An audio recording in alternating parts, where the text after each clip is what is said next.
Biar nggak lama.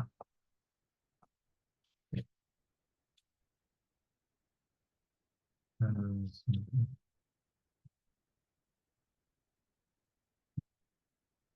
Oke, jadi untuk SKA itu skop ujiannya adalah sampai struktur padatan ya. Ini mungkin di outline dulu sedikit begitu ya. Kita berbicara tentang ikatan kimia dulu.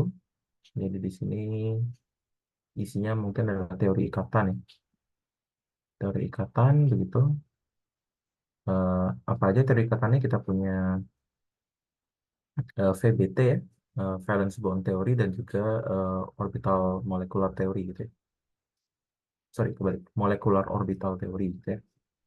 DMOT itu teori ikatan. Kemudian kita melihat apa namanya eh, teori ikatan yang lain gitu ya. Jadi ikatan pada padatan. Jadi kita singgung sedikit tentang teori pita ya. Nggak banyak-banyak juga. Kemudian tentang di sini geometri molekul itu dengan VSEPR.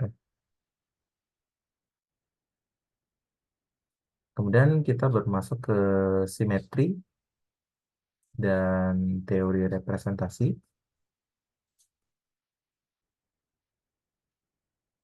Jadi di sini isinya mungkin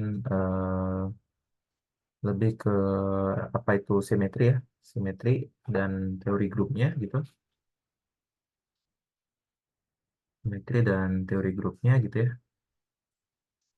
teori grupnya. Kemudian kita lihat eh, grup titik gitu ya, grup titik dan representasi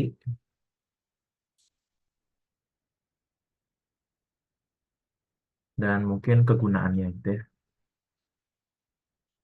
Jadi di sini kegunaannya adalah untuk memprediksi spektroskopi, spektroskopi dan konstruksi MO ya. Jadi itu yang kita ingin capai. Mungkin untuk sesi ini eh, bisa sampai simetri dan teori representasi ya. Tapi untuk sesi berikutnya kita akan bahas tentang struktur padatan gitu ya. Jadi di sini isinya adalah jenis padatan. Kemudian kita punya apa namanya tentang kisi padatan gitu ya, kisi kristal. Kemudian kita bahas tentang apa namanya strukturnya gitu, jenis-jenisnya, dan kemudian kita lihat energetikanya.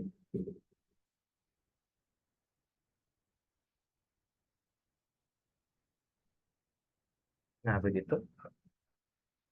Ini mungkin perpadatan kayaknya nggak bakal bisa dikejar. Gitu ya. Eh, itu mungkin pertemuan nanti yang offline sambil kita lihat soal. Oke, nah itu kira-kira outline-nya.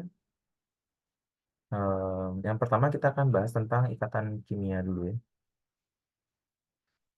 Nah, kalau teori ikatan kimia, kita mulai dari yang paling sederhana dulu yaitu teori eh, ikatan valensi.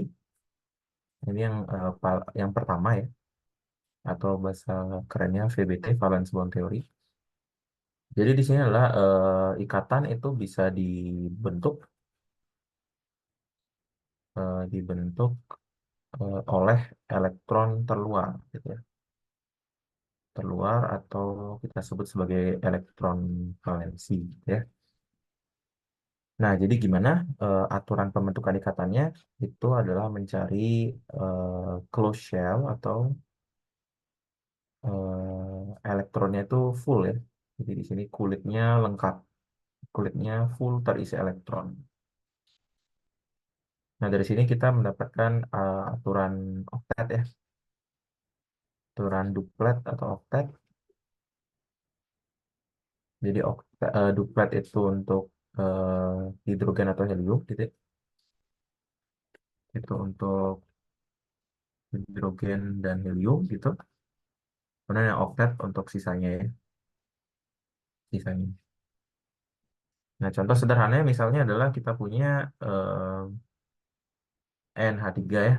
Contoh sederhana, kita bikin konfigurasi elektronnya, nitrogen itu satu s dua s dua p tiga, kemudian hidrogen itu satu s satu ya.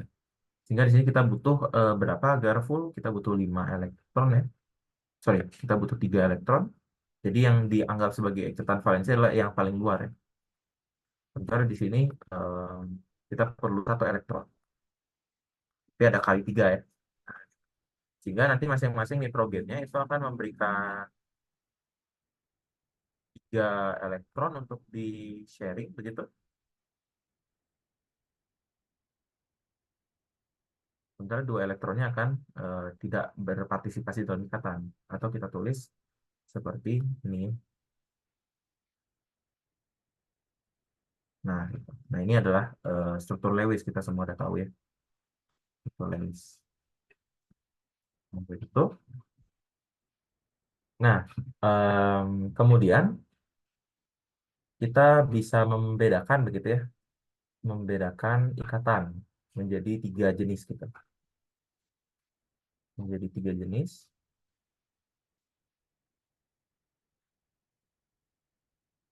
Itu yang pertama adalah ikatan ionik ya.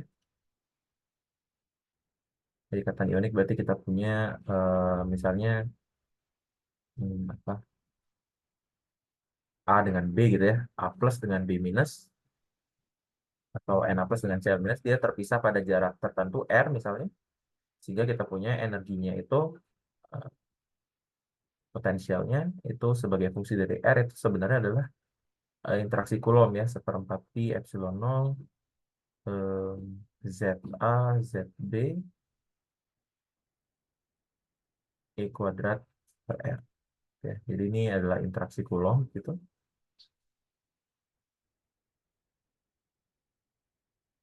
Nah, kalau yang terjadi menurut teori ikatan valensi adalah misalnya yang A itu satu s satu gitu, yang B itu, saya bukan satu s satu ya, em, satu s dua dua s satu misalnya, yang B itu satu s dua dua s dua dua p lima. Yang terjadi di sini adalah yang A itu memilih untuk melepas satu elektron. Sehingga dia menghasilkan duplet di sini ya, contohnya ya. Oke. Sementara yang B itu memilih untuk menerima satu elektron. Oktet begitu ya. Sehingga kita punya di sini A menjadi dalam gas ya, menjadi A plus begitu, tambah elektron, kemudian B itu menerima satu elektron menjadi B minus ya. Nah begitu, sehingga nanti ada transfer elektron penuh ya, transfer elektron penuh begitu. Nah itu, kemudian kita punya ikatan ionik di situ. Ikatan ionik, kemudian kita punya ikatan kovalen gitu ya, ikatan kovalen. Jadi di sini A begitu. Kita punya orbital dari salah satunya begitu. Kemudian kita punya B orbitalnya, dan kita lihat overlap orbital di antaranya ya. Di sini adalah overlap orbital, di mana sekarang kita punya elektron valensi itu berkumpul di sini, berkumpul di sini, membentuk membentuk pasangan elektron ya, membentuk pasangan elektron. Jadi mungkin ilustrasinya jadinya seperti ini ya.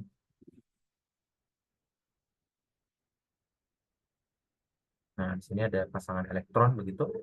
Ini yang kita sebut sebagai pasangan elektron ikatan ya.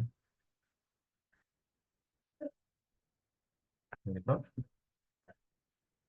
Nah, akibatnya apa? Akibatnya inti A dan B itu tertarik dengan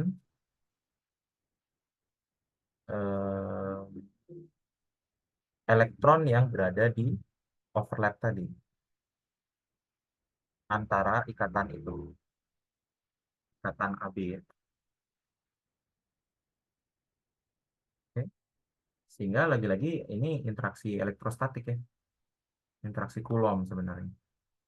Yang sekarang kalau pakai mekanika kuantum kita punya disebut sebagai J begitu ya. J itu adalah psi A gitu, kemudian minus seperempat pi epsilon nol Z A Z B E kuadrat per R, kemudian kita punya psi B di sini R B. Nah, gitu.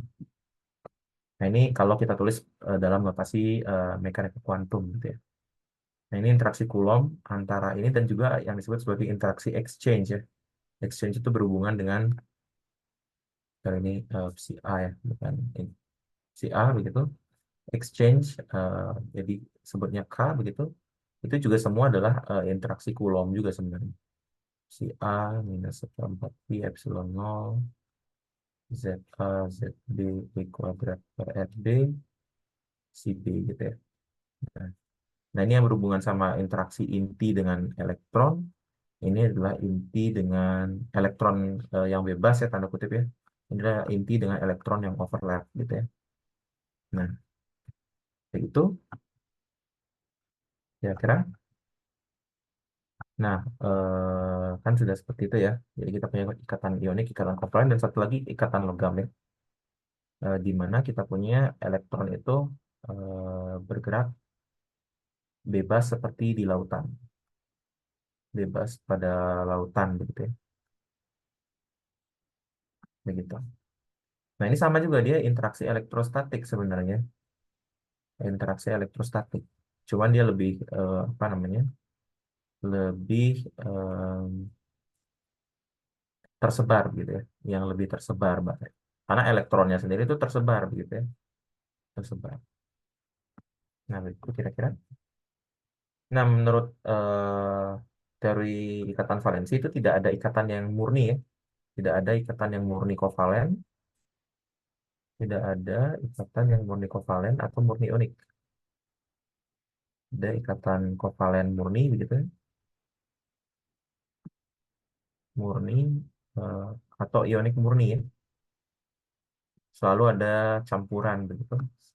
Sehingga kita bisa tulis misalnya kita punya sini A dengan B begitu yang overlap orbitalnya. Itu ini sebagai psi kovalen gitu ya. Kemudian kita punya yang dia ngebentuk ion, itu si ionik, maka kita bisa tulis keadaan total itu menjadi gabungan dari itu ya. Jadi psi total itu adalah psi kovalen ditambah suatu konstanta dikali psi ionik.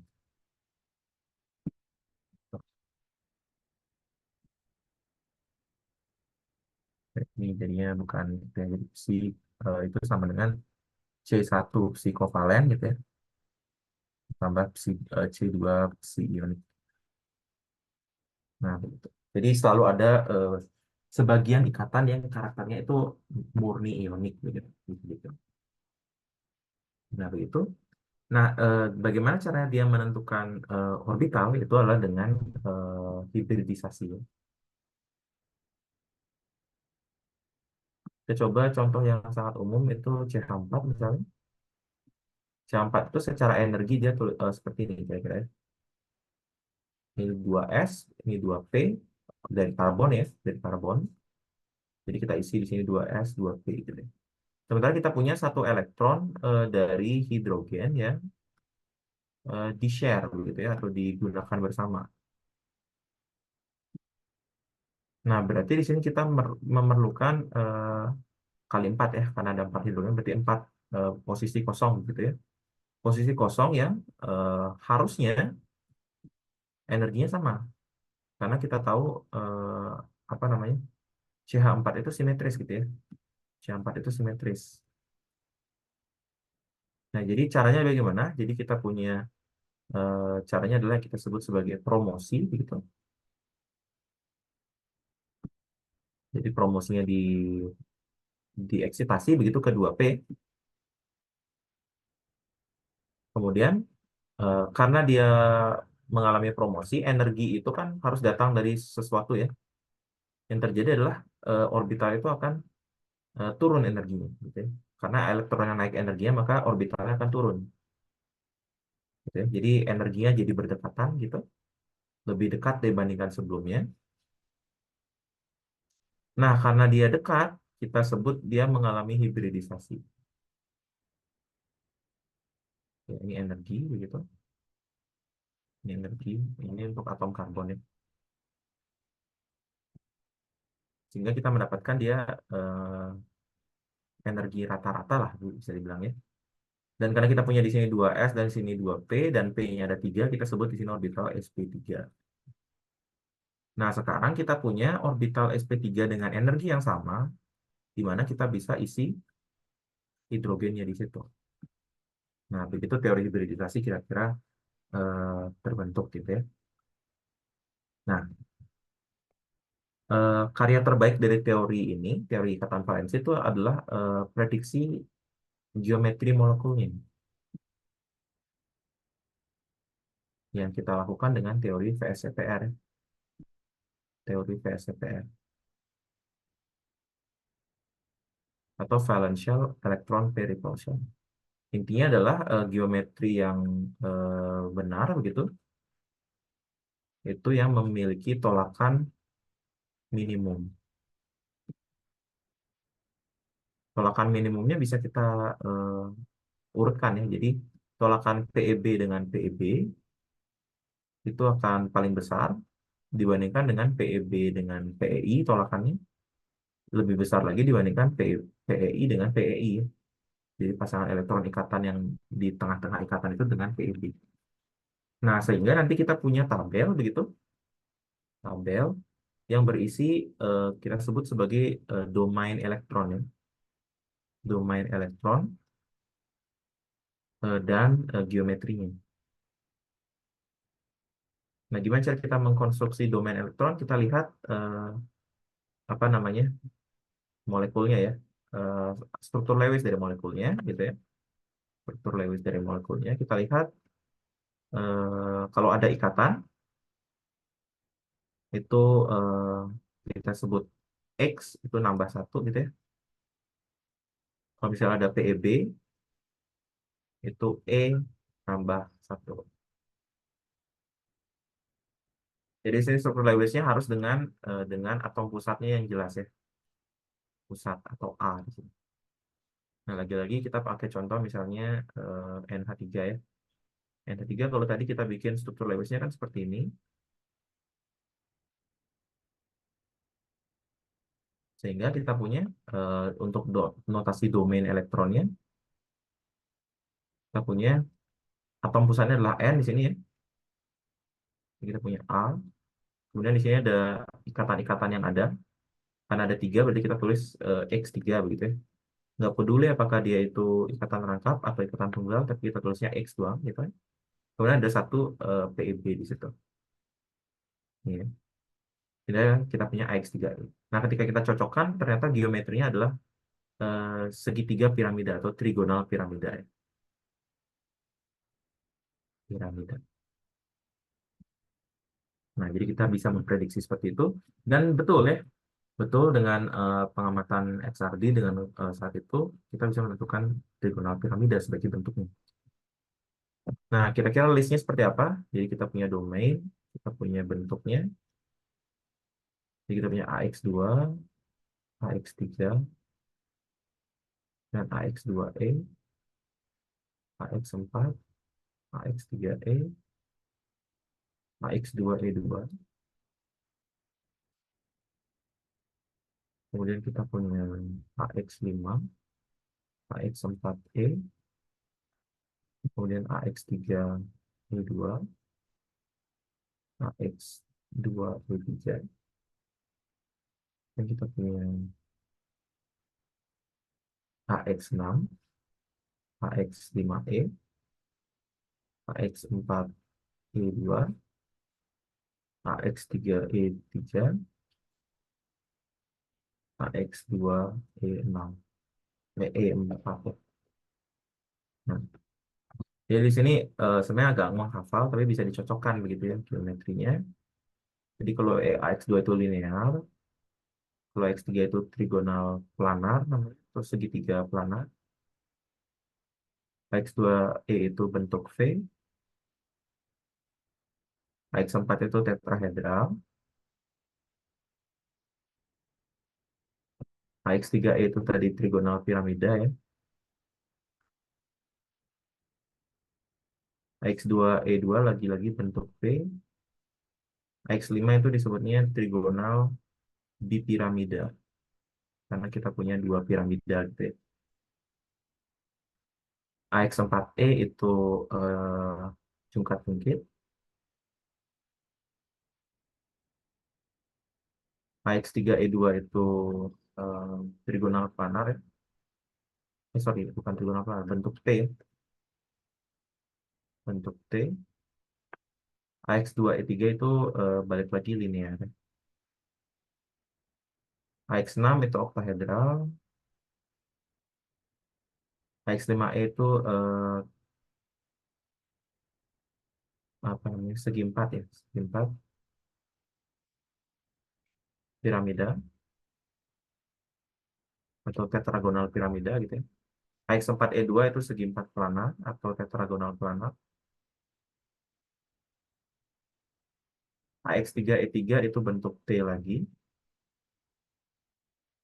AX2E4 itu balik lagi ke linear. Nah, begitu ya. Jadi kalau misalnya mau tahu bentuknya gimana, mungkin bisa cari di Google begitu. Jadi saya list beberapa, misalnya seperti tetrahedral, tetrahedral ya. Kemudian trigonal piramida tadi udah bentuk T, ini trigonal bipiramida misalnya.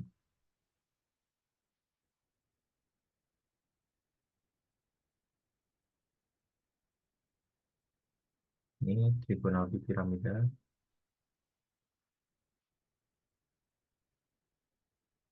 Kemudian ada oktahedral ya.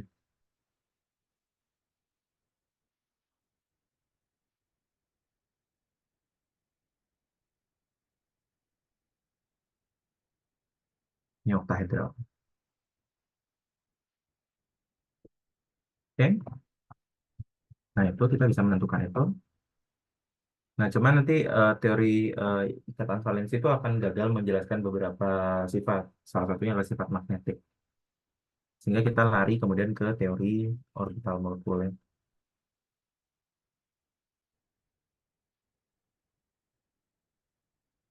Nah, jadi teori orbital molekul di sini intinya adalah bukan bukan elektron valensi saja, tapi semua elektron, gitu ya. Semua elektron itu berpartisipasi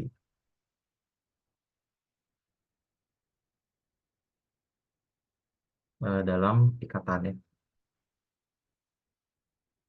Nah, kalau misalnya kita bikin diagram energinya, maka kita punya di sini kita punya orbital, begitu ya, orbital molekul, maka dia akan berinteraksi gitu ya, membentuk sepasang orbital baru gitu ya, itu orbital MO-nya.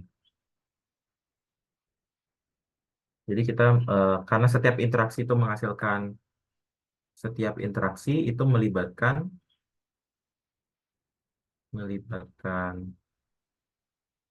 satu pasang molekul, satu pasang orbital, dan itu menghasilkan satu pasang orbital juga gitu ya, pasang orbital juga.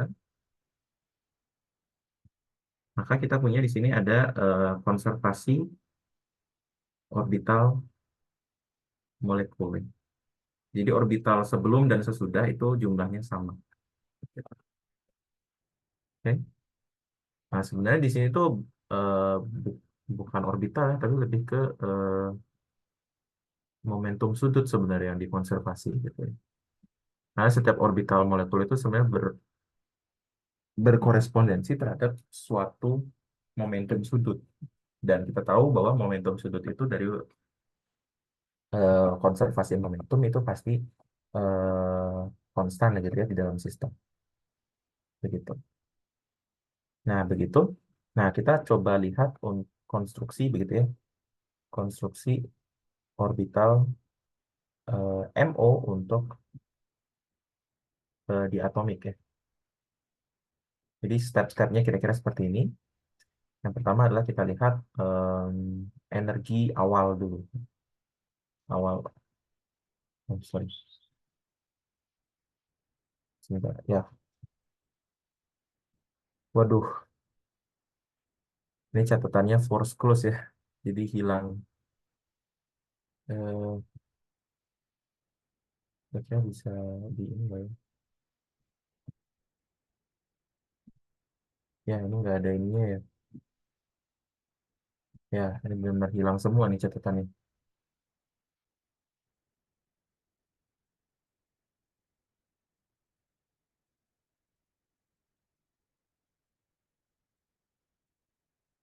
Oke.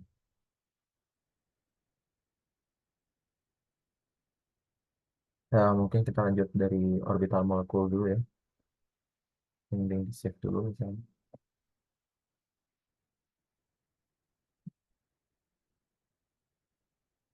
Sebentar ya.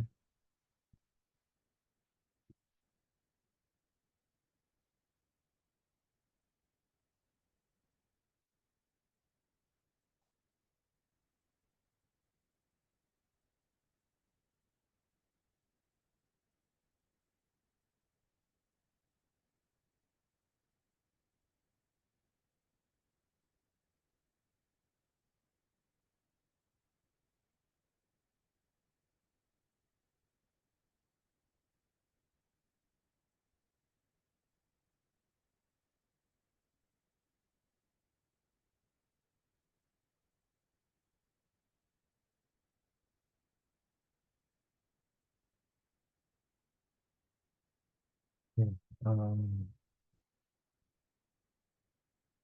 bentar.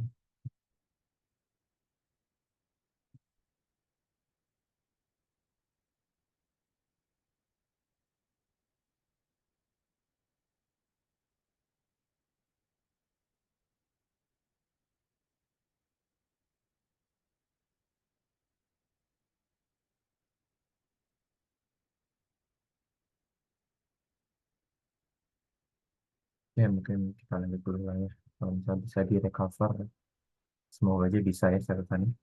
Oke, jadi gimana cara konstruksinya? Begitu, konstruksi MO, konstruksi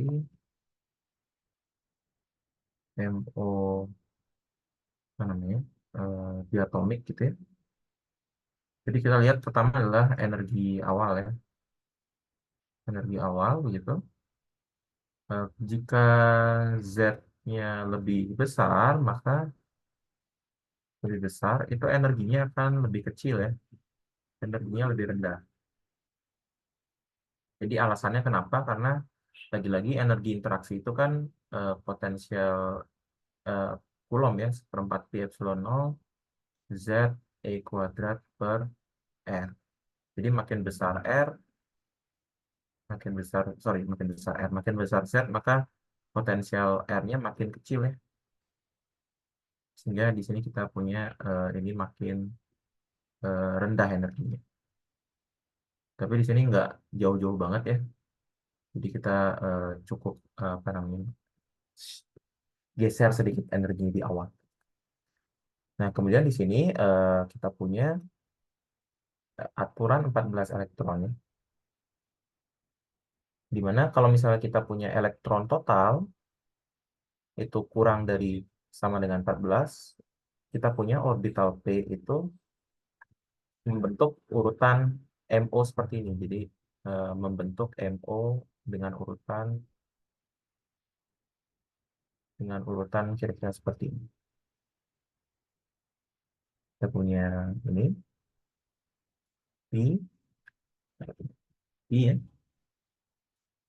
sigma, P, sigma. Jadi sini P, sigma, P anti bonding dan sigma anti bonding. Nah, begitu.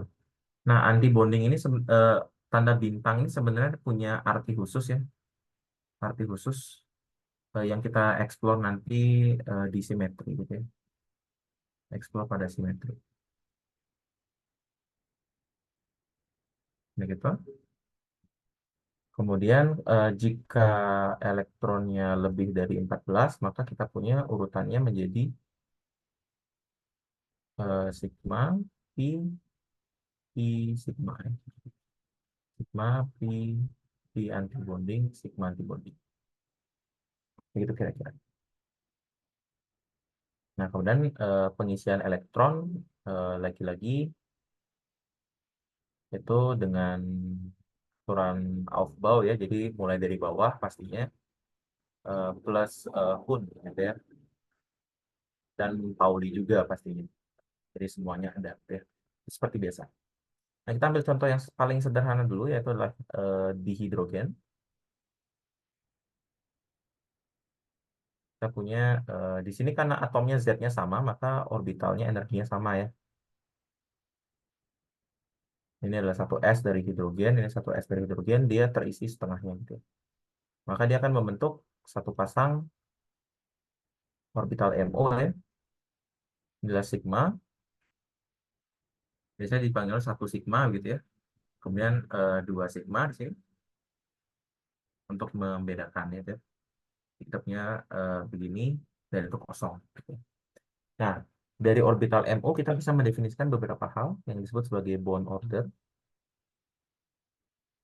yaitu adalah setengah dikalikan dengan jumlah elektron bonding dikurangi elektron anti bonding. Nah, sehingga kita punya di sini setengah dikali 2 kurang 0 ya, itu sama dengan 1. Ini bond order gitu ya. Nah, ternyata bond order ini ekuivalen dengan jumlah ikatan pada teori ikatan valensi ya. Nah, kita coba lagi misalnya di helium misalnya, kita punya sama ya, kita punya satu s dua, satu s satu s gitu ya. Dia energinya sama karena dia nggak berbeda.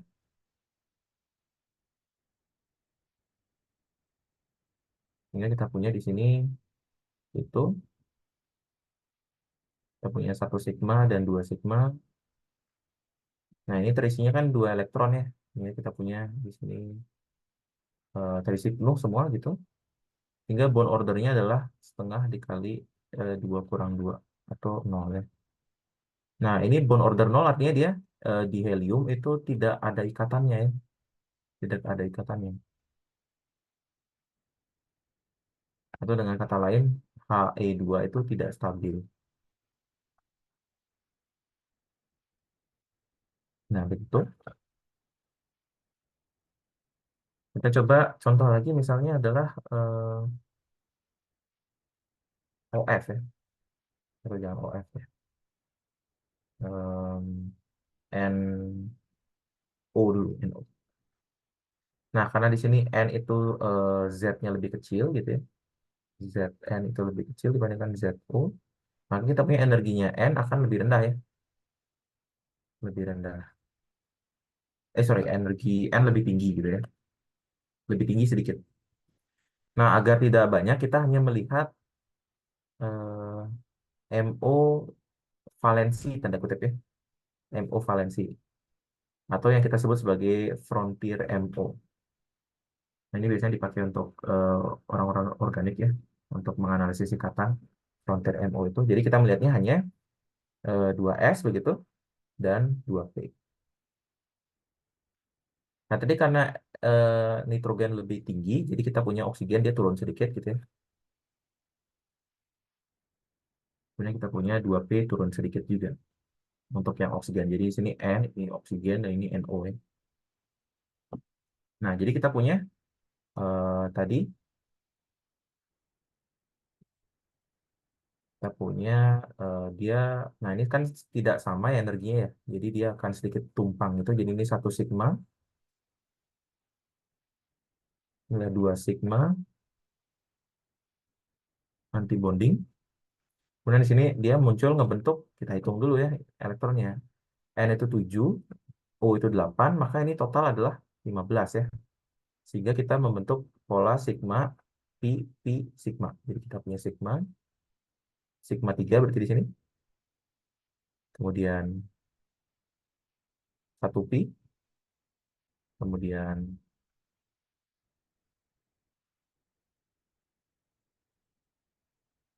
2 pi, kemudian satu lagi adalah ini lagi-lagi kurang tempat. Hmm,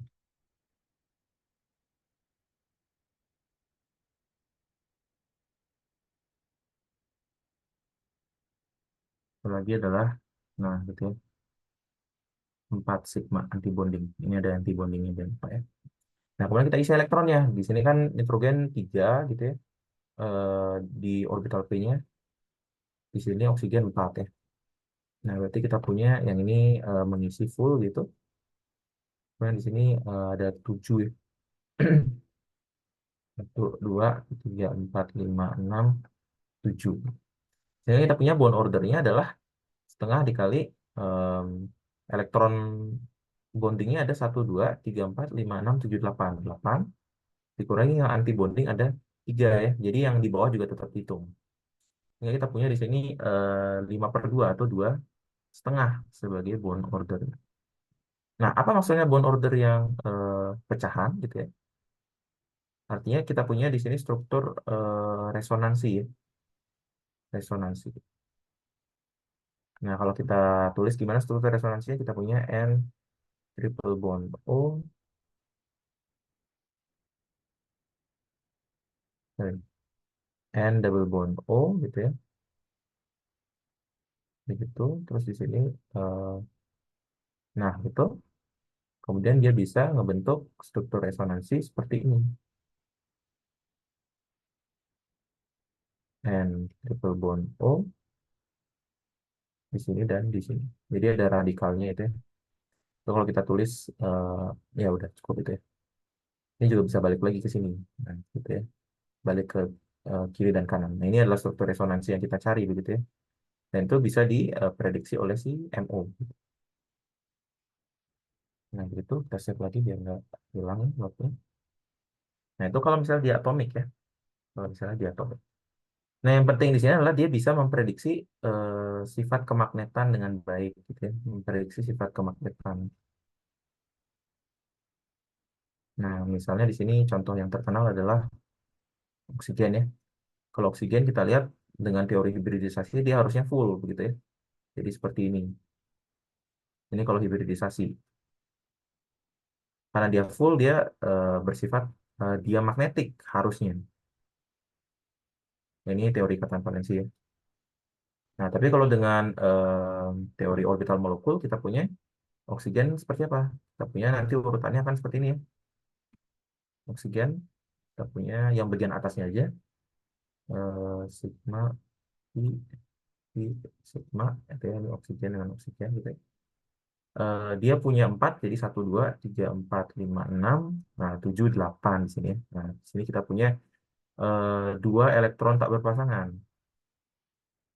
yang artinya oksigen itu paramagnetik. Jadi sesuai dengan kenyataannya ya. Nah, itu betul, sementara yang di sini salah.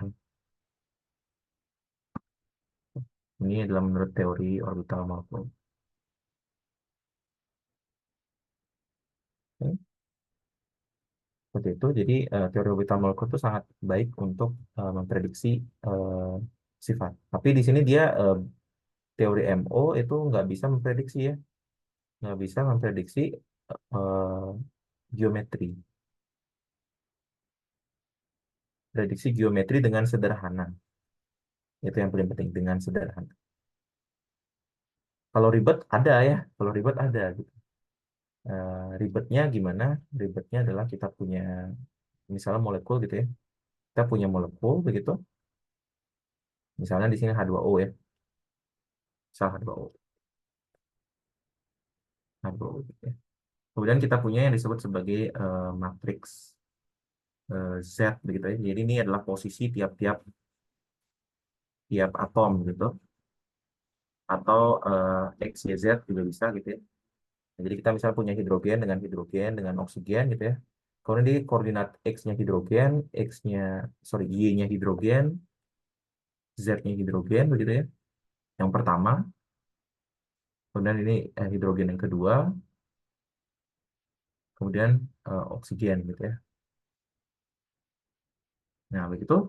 Kemudian dia dibikin dalam suatu matriks gitu ya. Dan ini menjadi matriks posisi begitu. Nah, kemudian apa yang terjadi? Kita lakukan variasi begitu ya. Variasi matriks posisi gitu terhadap energi dari persamaan Schrödinger. Nah kan kalau persamaan Schrödinger itu kan ada ini ya kan ya, minus H coret kuadrat per 2M, nah belah kuadrat ditambah VR gitu ya di sini. Secara umum, C sama dengan Epsi gitu. Nah ini kan berhubungan dengan jarak nih, yaitu dioptimasi. Dioptimasi hingga E-nya minimum gitu ya. Nah baru nanti kita punya matriks Z atau X, Y, Z yang teroptimasi.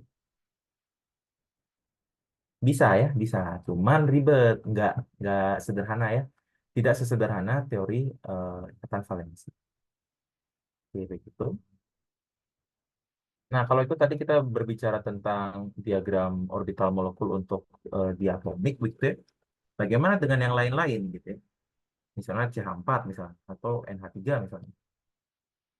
Nah, itu sangat ribet ya. Sehingga kita lari ke teori simetri, sorry, bukan teori simetri, teori grup dan representasi untuk membantu kita.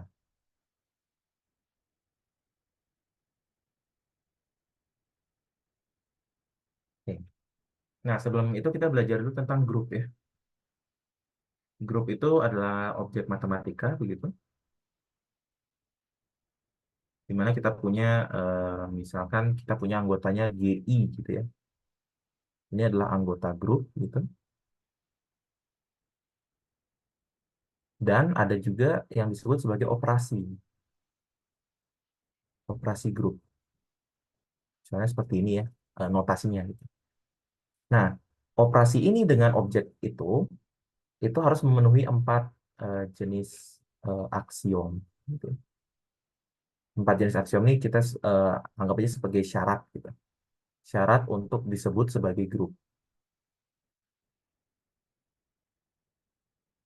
gitu ya.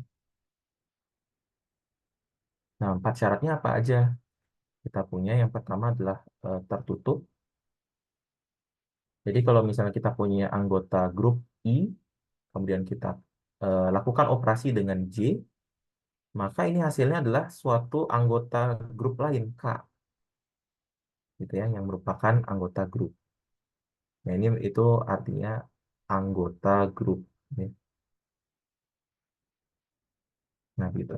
Jadi mau kita putar kemanapun itu ya, dua anggota itu, kita selalu akan menghasilkan anggota grup yang lain. Itu yang disebut sebagai tertutup. Kemudian ada yang namanya asosiatif. Kalau asosiatif artinya kalau kita mulai kerjanya dari depan dulu atau dari belakang gitu ya, itu nggak masalah ya.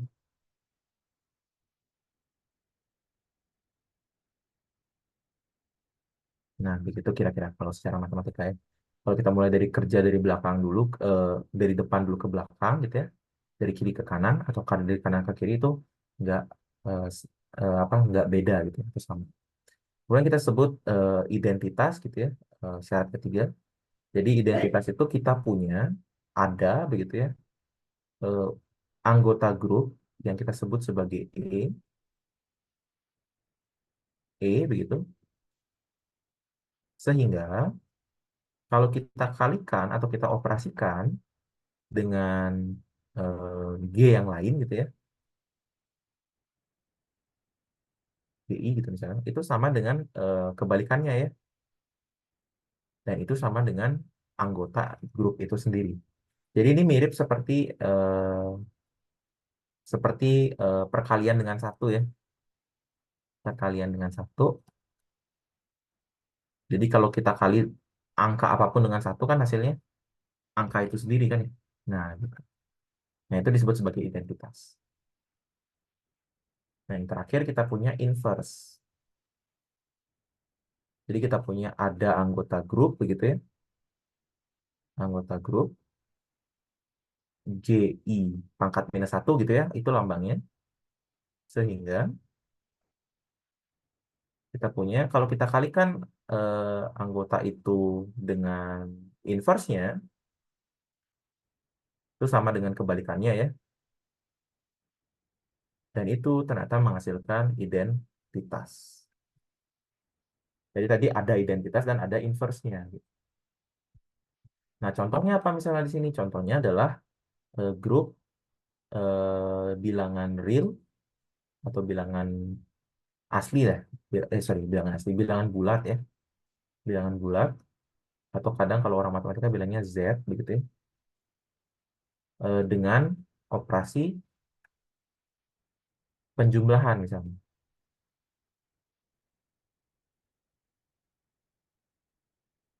Nah, misalnya kalau kita cek ya, apakah dia tertutup? Kita cek kalau misalnya kita ambil A dan B di Z gitu ya, dan kita jumlahkan,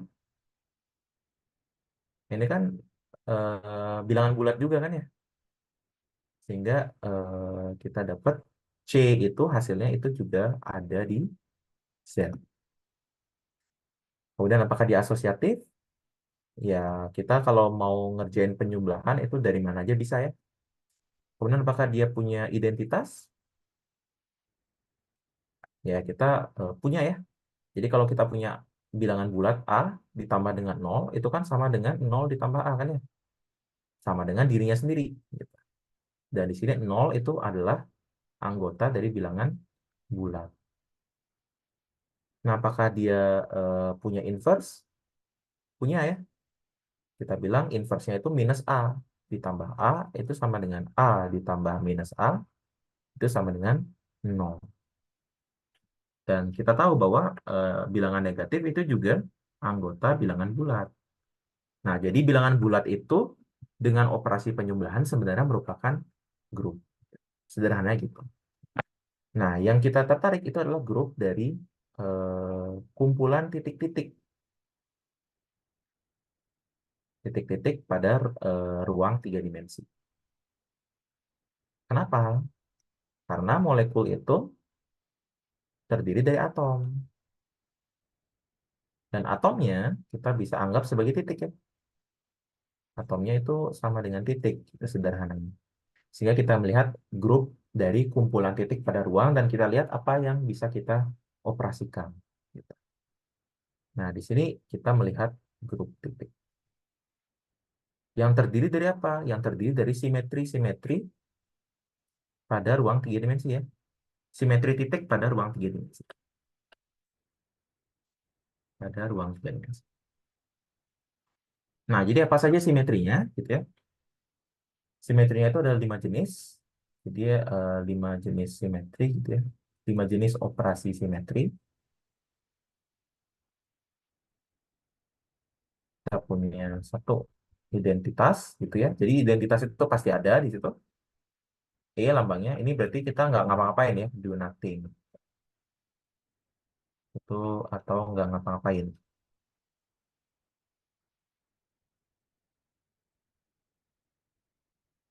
Nah, kemudian kita punya rotasi atau CN ya. Jadi di sini adalah kita rotasi sebesar 360 per N derajat terhadap suatu garis atau sumbu ya. Atau sumbu. Nah, sumbu dengan N terbesar itu kadang disebut sebagai sumbu utama ya.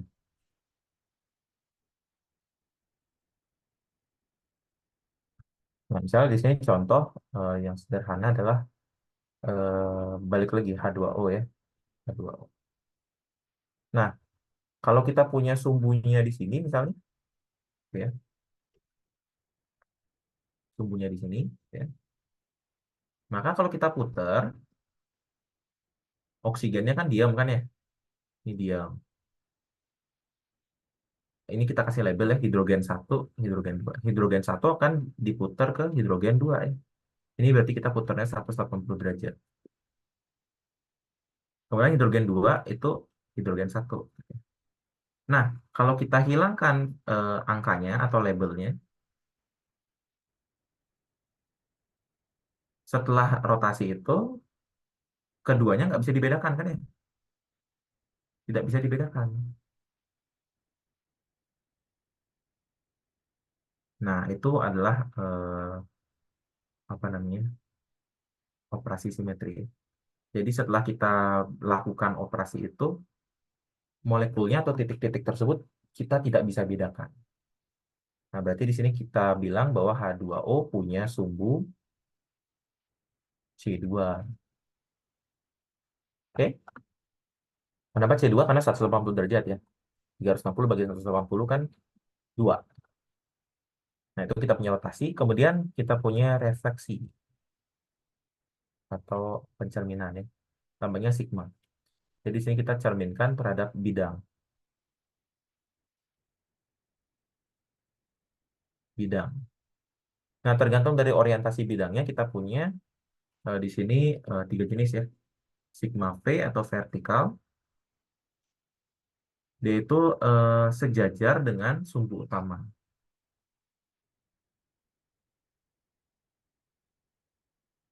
Kemudian kita punya sigma H atau bidang gitu ya. Atau horizontal.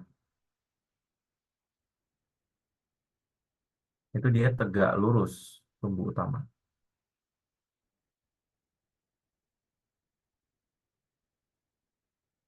Kemudian kita punya dihedral sigma D,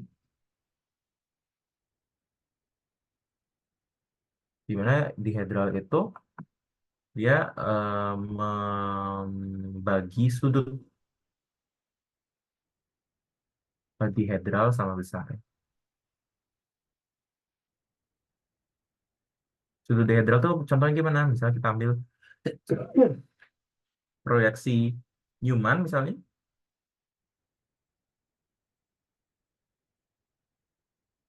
dari sini hidrogen begitu ya. Kemudian di sini kita punya misalnya Cl atau CH3, kemudian Cl gitu di sini. Kemudian di sini ada Cl misalnya di sini, kemudian ada CH3 di situ, kemudian ada hidrogen di sini.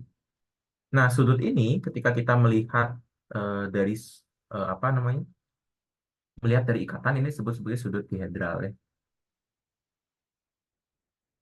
Nah, itu dia membagi sama besar gitu, untuk sigma D. Contohnya tadi balik lagi ke air gitu. Air tadi sumbu C2-nya ada di sini ya. Sumbu C2-nya ada di sini. Dan ternyata itu memang sumbu utama ya. Di sini sumbu C2 dan ini sumbu utama ya. Nah, kalau misalnya kita punya bidang yang seperti ini misalnya, nah itu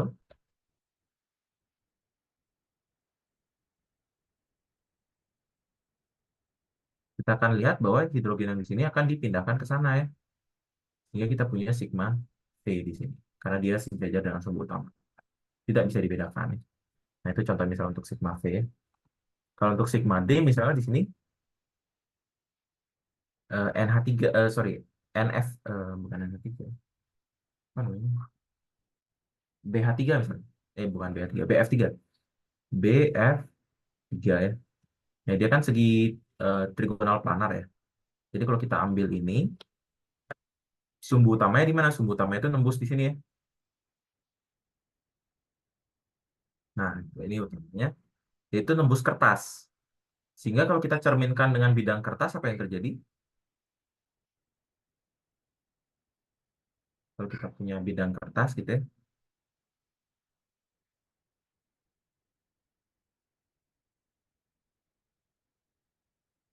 itu dia tegak lurus dengan sumbu C3 ya. Maka itu adalah sigma H seperti itu. Nah, kalau misalnya yang dihedral misalnya kita punya misal metana ya. Metana tuh bisa ditulis seperti ini, digambar seperti ini misalnya. H, H, oke. Nah, kalau misalnya kita gambar dengan proyeksi Newman, di proyeksi Newman ya, ini seperti ini. Kita punya ini karbon gitu ya. Di belakang itu ada, di depan aja lah tulisin, di depan gitu ya. Ada 3 hidrogen kan ya. Nah, kalau kita cerminkan di sini,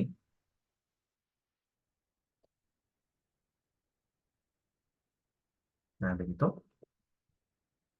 kita punya di sini eh, dia membelah sudut dihedral ini kan ya.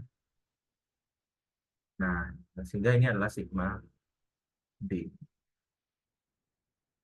Nah, itu sigma D. Kemudian kita punya inversi atau I begitu. Ini adalah pencerminan terhadap titik. Nah, maka contohnya di sini adalah eh, BF3 lagi lah ya, BF3. Jangan BF3. Eh, eh, XEF4 ya. XEF4 itu bentuknya seperti ini.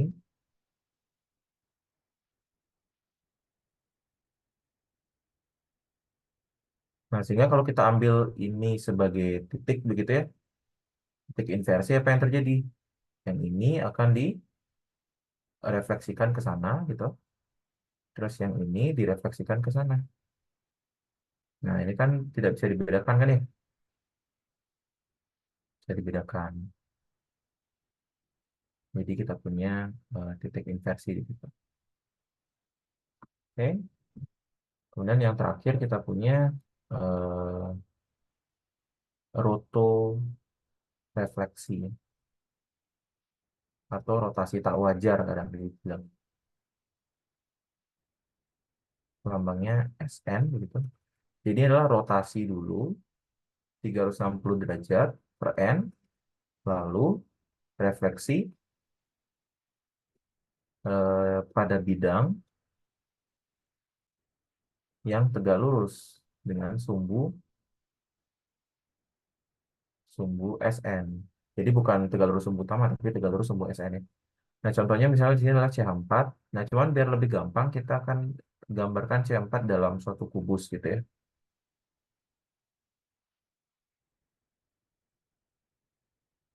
Karena tetrahedral itu sebenarnya geometri dalam kubus sebenarnya. Sehingga kita punya di sini eh, C-nya gitu ya. Kemudian hidrogennya di sini. Nah, gitu kita kita bisa menggambarkan tetrahedral seperti itu. Nah, sumbu S4-nya, kita punya sumbu S4 ya di sini. Kalau misalnya ini, ya, sumbu S4-nya itu ada di sini. Ini adalah S4 gitu ya. Buktinya apa? Jadi kita coba rotasi begitu ya. S4. Jadi berarti rotasi 90 derajat ya. C4 dulu. Kemudian kita hasilnya adalah ini.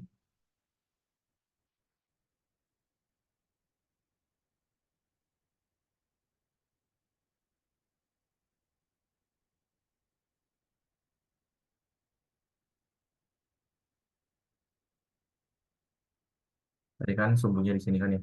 Jadi bikin tengahnya dulu. Nah, maka yang itu akan berubah posisi jadi seperti ini kan ya. Kira-kira. Tadi sumbunya di situ. Oke.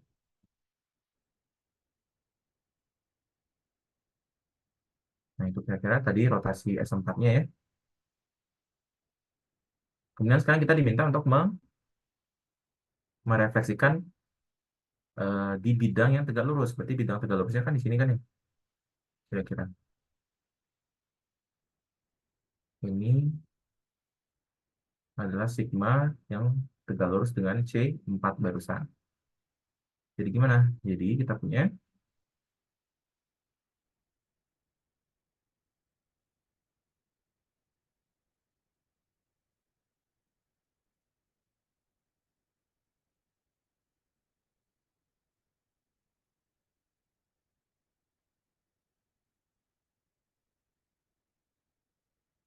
bentuknya seperti ini kira-kira.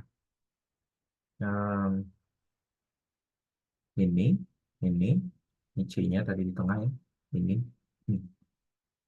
Setelah di ini. Nah, ini kan sebenarnya sama dengan awal, ya. Sama dengan awal. Sehingga itu adalah contoh rotorefleksi ya. Rotorefleksi di situ contoh. Oke. Nah, sampai di situ itu adalah operasi simetri. Kita lihat konsekuensi simetri ya. Konsekuensi simetri. Yang pertama adalah kiralitas. Kiralitas ya. Secara definisi kiralitas itu adalah apa namanya? Perbedaan fundamental gitu suatu senyawa dengan cerminan, dengan cerminannya gitu ya. Gitu ya. Nah, artinya apa? Artinya mau kita cerminkan pun, cerminkan dan putar dan sebagainya gitu ya, tidak akan sama, kan sama. Berarti kita baru saja melarang gitu ya, melarang adanya cermin, simetri cermin, apapun bentuknya. Berarti di sini sigma nggak boleh, I nggak boleh, Sn juga nggak boleh karena dia ada cerminnya ya.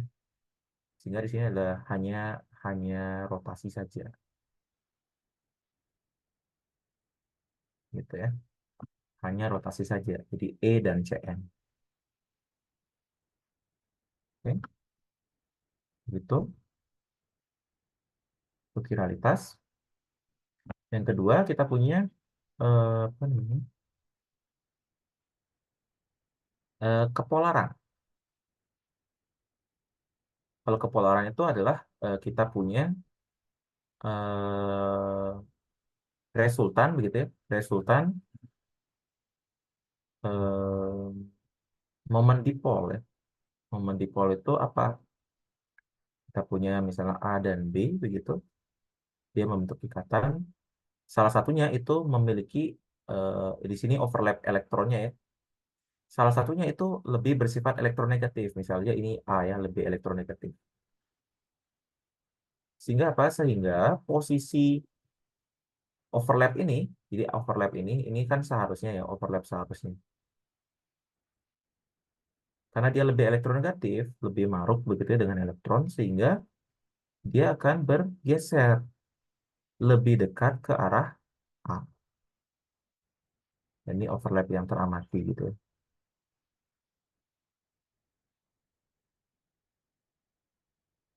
Nah, karena itu kita punya di sini A-nya lebih negatif sedikit, B-nya lebih positif sedikit, sehingga kita punya dipol di situ ya. Dipol elektrik ya. Dipol listrik jadi mu E gitu. Tuh. Nah, sekarang syaratnya bagaimana untuk mendapatkan resultan momen dipol? Nah, jadi kalau misalnya kita mau ngelihat resultan, berarti kan intinya dia tidak boleh saling meniadakan. Meniadakan ya. Berarti kita ingin dia tidak mengandung inversi.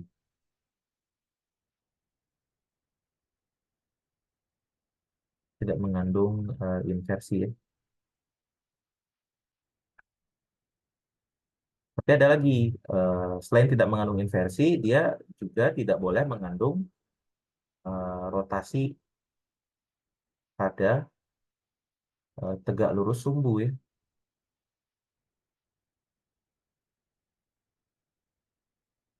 Nah, kenapa? Coba kita lihat. Misalnya kita punya H2O di sini versus Bf3.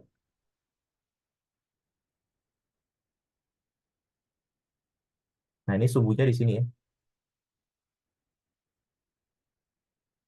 Sementara kalau ini sumbunya di sini. Begitu. Momen dipolnya kalau kita lihat ini kan seperti ini kan ya. Ini momen dipol mu1, mu2. Sehingga kita punya resultan mu. Tapi kalau kita lihat di sini mu-nya sini mu satu, mu dua, mu tiga. Kita punya eh, rotasi yang tegak lurus sumbu di sini. Kita punya ini ya. Di sini adalah rotasi C2 tegak lurus sumbu nih.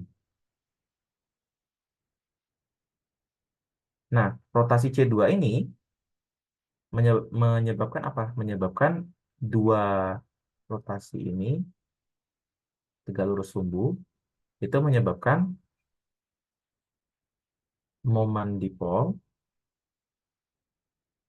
itu saling berlawanan.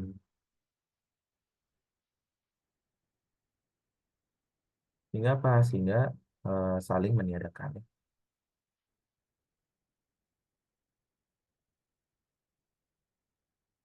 Nah, seperti itu kira-kira. Itu konsekuensinya. Nah, seharusnya sebelum kita berbicara konsekuensi, harusnya berbicara grup titik dulu ya. Tapi nggak apa-apa. Nah, jadi kita mulai ke grup titik ya. Jadi bagaimana caranya untuk mengklasifikasi grup titiknya, kita mulai dari flowchart ya, flowchart. Nah, gimana caranya untuk mengidentifikasi grup titik? Kita mulai dulu apakah geomolekulnya linear. Jadi kita tanya linear begitu ya. Kalau misalnya dia tidak, kita maju ke bawah. Tapi kalau dia iya, kita ke kanan gitu ya. Kalau ke kanan kita cek lagi apakah dia itu eh, homonuklir. Homonuklir berarti atomnya sama ya. Sorry, bukan linear, tapi apakah dia mengandung ada sigma. Kalau misalnya ada, maka dia masuknya D tak hingga H. Kalau nggak ada, dia masuknya C tak hingga V. Nah, kita lanjut. Kalau misalnya dia bukan linear, pertanyaannya diganti. Apakah ada Cn dengan N-nya lebih dari satu? Kalau misalnya tidak, ya kita ke kanan. Kalau iya, kita ke bawah. Nah, kalau tidak, kita tes lagi. Apakah ada sigma, I, atau tidak ada keduanya? Kalau ada, maka kita punya sigma itu jadi CS. Kalau ada I jadi CI. Kalau tidak ada jadi C1. Nanti kita lanjut ke bawah ya.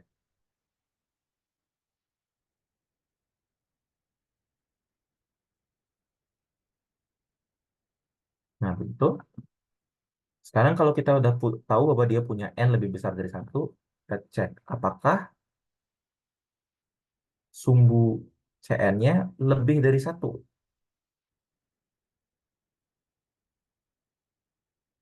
Jadi kalau iya, kita ke kanan. Kalau tidak, kita lanjut ke bawah.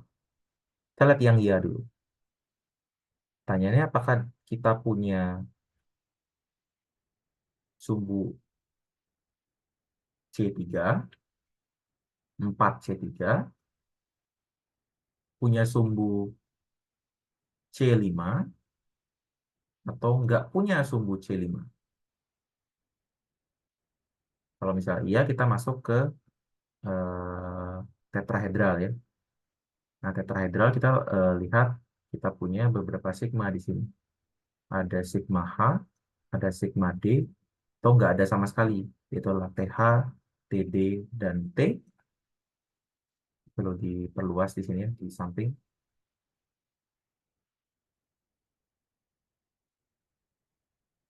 Kalau dia punya sigma H, sorry, kalau tadi dia punya C5 gitu ya, maka kita bisa cek apakah dia punya sigma H atau enggak. Kalau dia punya sigma H itu adalah IH, kalau nggak punya dia I.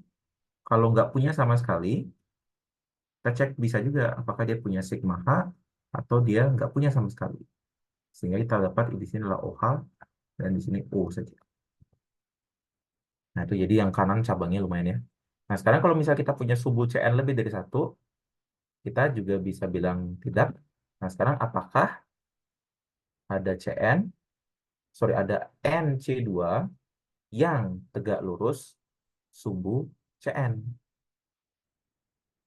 Lagi-lagi kita bisa bagi jadi dua ya. Eh, di sini iya, di sini tidak. Kalau misalnya iya, maka kita bisa cek di sini apakah ada sigma H, sigma D, atau enggak keduanya. Kalau kita punya sigma H, maka kita punya DNH. Kalau ada sigma D, maka dia DND. Kalau enggak sama sekali, kita punya DN. Kalau tidak, kita bisa cek lagi di sini. Apakah ada sigma H, sigma V, SN, atau enggak sama sekali.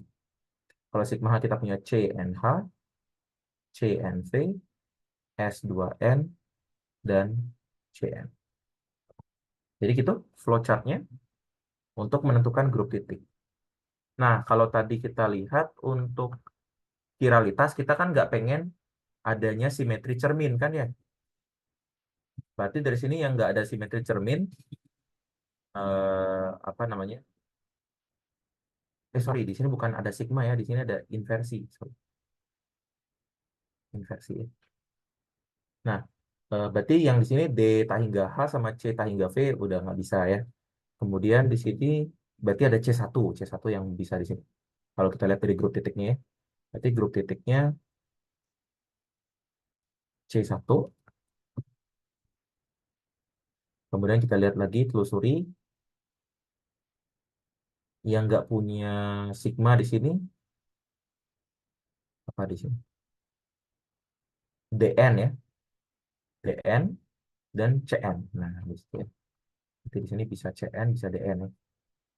Bisa CN, bisa DN. Nah, jadi grup titik yang kiral itu hanya C1, CN, dan DN. Gitu ya. Karena isinya cuma rotasi doang kan ya. Rotasi. Cuman di sini dia nggak punya sigma. Nah, begitu. Kemudian kalau yang kepolaran gimana? Kita nggak pengen mengandung inversi dan rotasi pada tegak lurus sumbu. Berarti grup titiknya yang mungkin adalah inversi nggak boleh ada. Berarti ini nggak bisa ya. Nah, berarti di sini C tak hingga V atau CNV gitu ya secara umum. Itu bisa. Terus di sini CS, CI, C1 berarti CN ya secara umum bisa. Inversi nggak boleh. Sigma, sigma karena hubungannya sama inversi juga sebenarnya nggak boleh ya. Nah, itu kemudian rotasi sumbu itu juga nggak bisa di sini. Berarti ini yang tegak lurus sumbu berarti nggak boleh semua ya di sini ya. Nah, berarti di sini adalah yang CC ya, kecuali yang S ya, karena S itu ada inversinya di dalam. Berarti di sini kalau kita lihat yang memiliki kiralitas itu adalah, sorry, yang memiliki kepolaran adalah grup titiknya CN, CNV, dan CNH. Tiga itu. Oke. Nah, saya mau ngecek dulu ya di Housecroft ya. Takutnya salah gitu ya.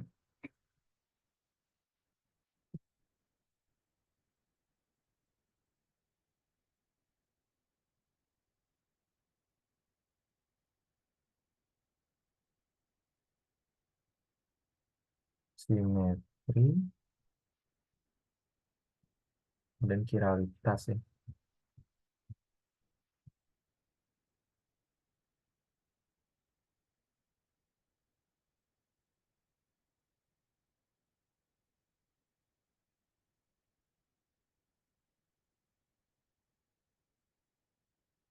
Aduh.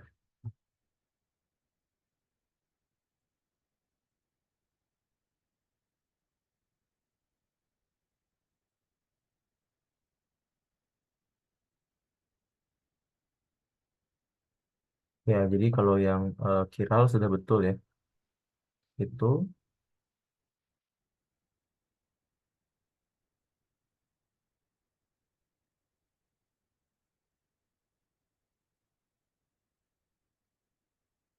ya.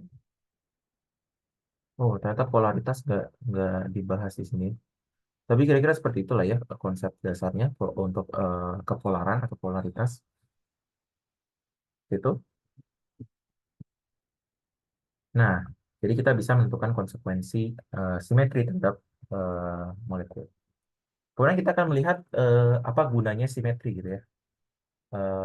Apa namanya? Aplikasi simetri. Yang pertama kita bisa menentukan apa namanya? eh,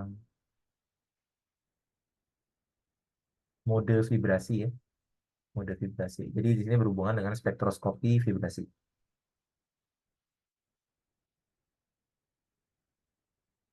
Nah, jadi caranya gimana? Jadi kita punya molekul ya.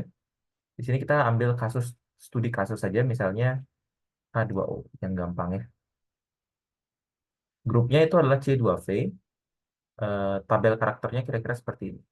C2V, E, C2, sigma XZ, sigma YZ, A1, A2, B1, B2. Kita memerlukan tabel karakter ya untuk ini. Tabel karakternya pasti akan disediakan gitu ya. A1, A2, B1, B2. 1, 1, 1, 1, 1, 1, minus 1, minus 1, 1, minus 1, 1, minus 1, 1, minus 1, minus 1, 1.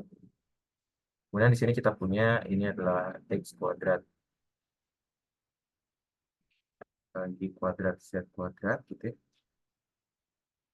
Kemudian kita punya di sini eh, seharusnya X ya. Ini adalah Y. Ya, sorry. Y. Kemudian di sini adalah Z juga di sini A1. Kemudian kita punya Rx di sini, Ry di sini Rx. Nah, cek lagi, takutnya salah. C dua V.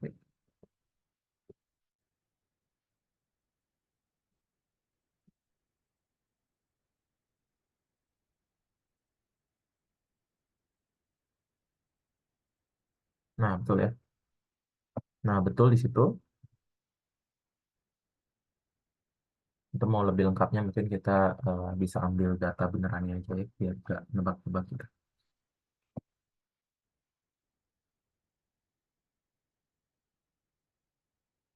Ini kita punya eh, tabel karakternya ya untuk C2V. Nah, bagaimana cara kita menentukan mode gerak total?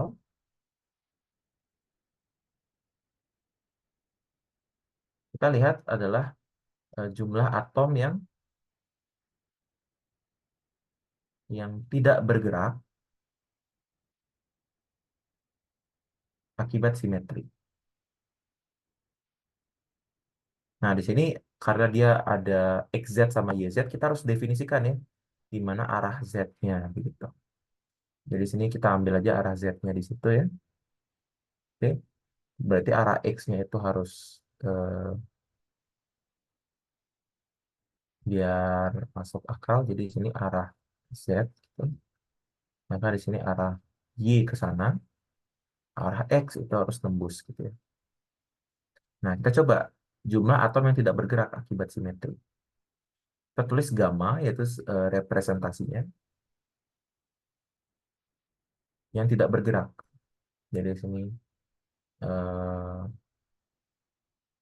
atom gitu ya, atom yang tidak bergerak. Sehingga kita punya di sini kalau kita operasikan dengan E, kita punya dia tiga-tiganya nggak bergerak gitu ya. Jadi ini operasi dengan E. Kemudian kalau C2 kita lihat hidrogennya kan gerak ya, tapi oksigen nggak, jadi satu. Gitu.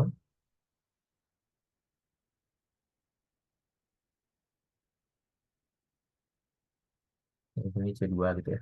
Kemudian yang sigma XZ itu satu yang nggak bergerak ya. Karena kalau kita cerminkan sigma XZ kan di sini ya berarti ya. Sigma XZ. Yang si oksigen itu nggak berubah ya. Tapi hidrogennya malah saling pindah gitu.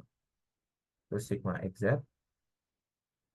Kemudian kalau sigma YZ itu karena di bidang kertas, maka dia ketiga-tiganya dia nggak berubah ya. Nah, itu kita punya gamma atom. Kemudian kita punya gamma eh, trace namanya. Gamma trace itu menarik ya karena dia punya nilai tertentu. Jadi kalau E itu nilainya 3, kalau sigma itu nilainya 1, kalau C2 itu adalah sorry, Cn itu nilai trace-nya adalah 1 ditambah cos 2 cos 360 derajat dibagi dengan N. Kalau inversi itu adalah -3. Ada lagi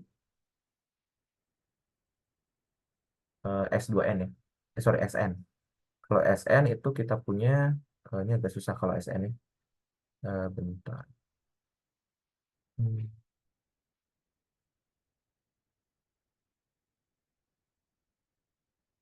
Oh, ini jadinya Sn itu -1 ditambah 2 cos 360 derajat per N. Nah, begitu. Nah, dapatnya dari mana? Sebenarnya kita bisa hitung ini dengan melihat matriks namanya. Matriks representasi. Nah, jadi kalau misalnya matriks representasi dari E, itu kan nggak ngapa-ngapain ya. Jadi setiap posisi atom itu dia nggak berubah posisinya. Jadi dia 001 gitu. Kalau Cn, maka kita punya matriksnya seperti ini. Cos 360 derajat per N minus sin 360 derajat per N, 0, sin 360 derajat per N, cos 360 derajat per N, 0, 0, 0, 1. Gitu. Jadi matriksnya lumayan ribet tadi kita. Nah, itu. Kalau sigma lebih ribet lagi. Jadi kalau nggak salah dia eh, cos 2 theta gitu ya. Cos 2 theta. Lupa juga ya gimana gitu. Sigma lebih ribet begitu, tapi kita bisa lihat sigma XZ misalnya itu 1, 0, 0, 0 minus 1, 0, 0, 0, 1 gitu ya. Itu misalnya sigma XZ, contoh ini contoh ya. Saya lupa yang sigma secara umum seperti apa. Kalau inversi dia karena dia dibalik semuanya, jadi -1, -1, -1, 0, 0, 0, 0, 0, 0. Kemudian kalau misalnya SN tuh kira-kira seperti ini. Dia mirip dengan CN, cuman cos 360 derajat per N minus sin 360 derajat per N, sin 360 derajat per N, cos 360 derajat per N, 0, 0, -1 di sini. Nah, ini gitu. Nah, trace-nya atau TR dari X itu adalah jumlah diagonal matriksnya. Jadi yang kita lihat adalah yang di sini ya. Di sini. Itu kita jumlahkan, kita dapat trace dari matriksnya. Gitu.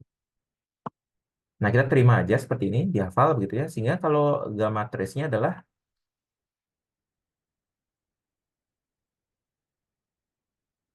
3 gitu ya. Kemudian karena C2 berarti dia 1 ditambah cos 2 kali cos 180. Cos 180 kan -1. Jadi di sini -1. Kemudian sigma XZ itu 1, sigma YZ itu 1 karena sama-sama sigma ya. Nah, sehingga nanti kita dapatkan gamma dari 3N bahasanya. Yaitu adalah gamma atom dikali dengan gamma trace. Kalinya gimana? Itu kalinya masing-masing ya. Jadi 3 kali 3 gitu ya. Kemudian baris berikutnya adalah 1 kali -1. Kemudian di sini berapa? 1 kali 1. Kemudian 3 kali 1.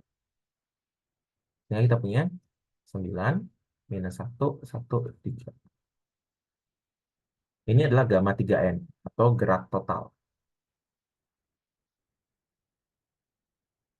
Nah, Gamma 3N ini bisa direduksi ya. Bisa direduksi dengan teori grup. Dan hasilnya juga sangat bagus gitu ya. Jadi kalau misalnya kita punya, jadi caranya lah kita tebak gitu ya. Tebak representasi pada tabel.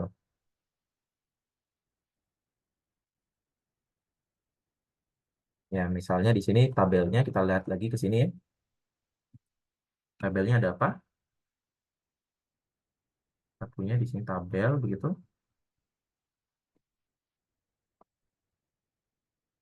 Nah, ketebak misalnya kita mau tahu A1 tuh ada berapa di situ? Ada berapa pada G3, gamma 3N? Jadi caranya adalah kita kalikan nilai sel A1 dengan gamma 3N dan jumlah simetri di kolomnya. Nah, contohnya misalnya di sini A1 ya. Selnya itu kan ada satu, satu, satu, satu. Terus jumlah simetri atau K gitu ya. K itu di sini kebetulan yang di sini ya. Ini yang kita maksud sebagai K. Di situ kebetulan satu, satu, satu, satu semua. Terus kita punya gamma 3N itu 9 minus satu, 1, 3 ya. Kalau kita kalikan semua dapatnya apa?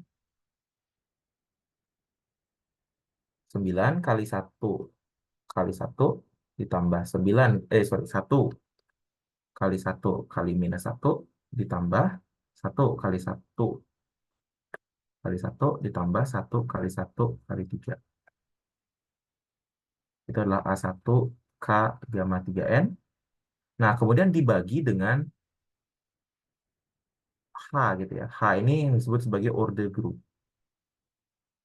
Order group itu sama dengan total K-nya. Jadi di sini berarti kalau dijumlah K-nya kita dapat 4 ya. Berarti ini dibagi seperempat. Hasilnya apa? Seperempat dikali dengan 9 ditambah minus satu ditambah satu ditambah 3. Hasilnya 12 bagi 4 itu ada 3.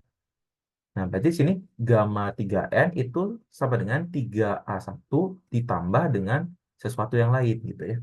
Ini artinya gitu ya. Nah, kita lakukan hal yang sama. Kita coba tebak A2 ada berapa. Oke. Berarti ada berapa? Itu sama dengan seperempat dikali dengan 9 kali satu kali satu ditambah em,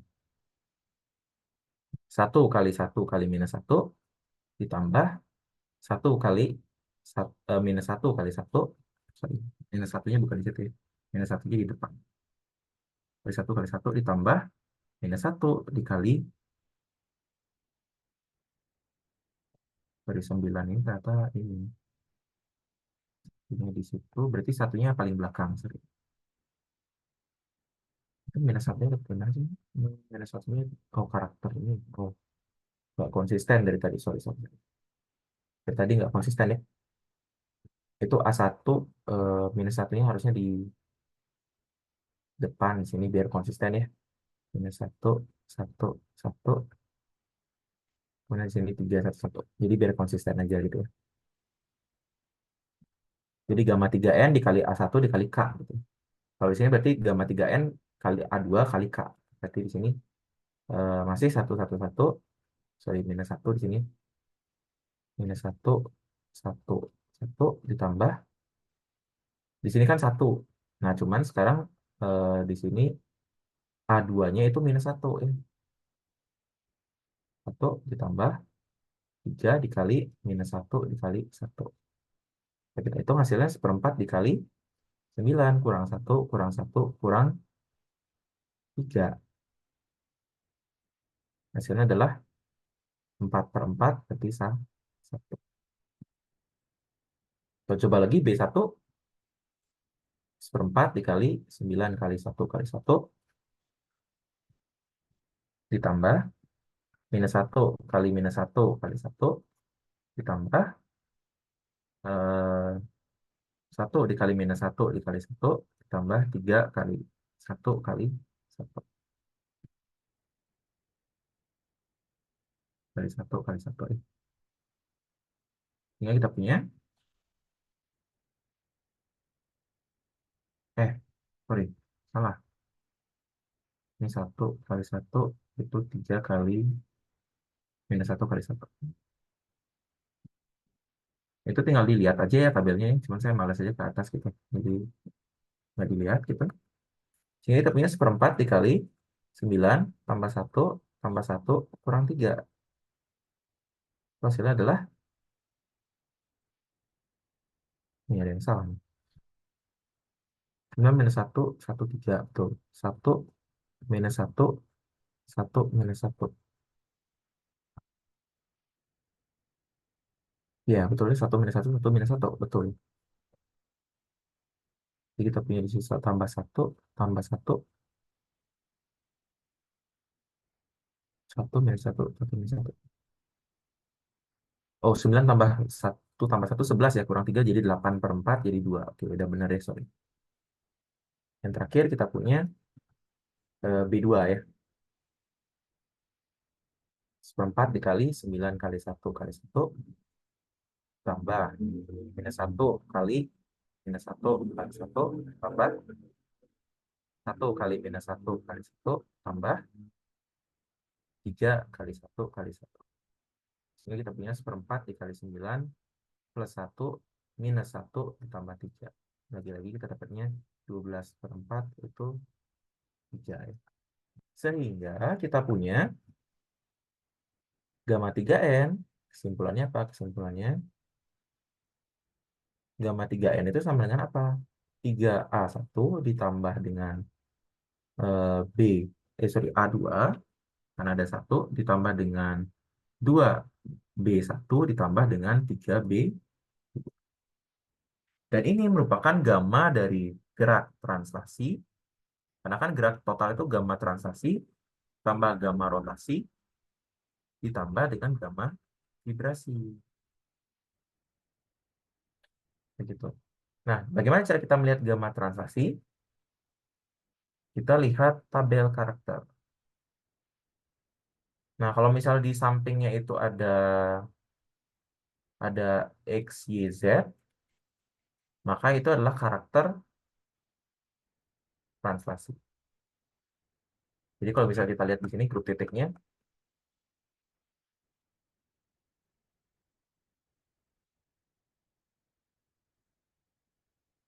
yang ada X, Y sama Z doang, itu kan B1, B2 sama A1. Maka di sini gamma translasinya adalah A1 ditambah B1 ditambah B2. Kalau gamma rotasi, itu kita lihat yang ada Rx, Ry, Rz. Karena itu menunjukkan rotasi. Oke. Berarti di sini kita punya gamma rotasinya sama dengan A2 ditambah B1 ditambah B2. Sehingga kita punya vibrasi, gamma vibrasi sama dengan berapa? Ya gamma total dikurangi dengan gamma translasi, dikurangi juga dengan gamma rotasi.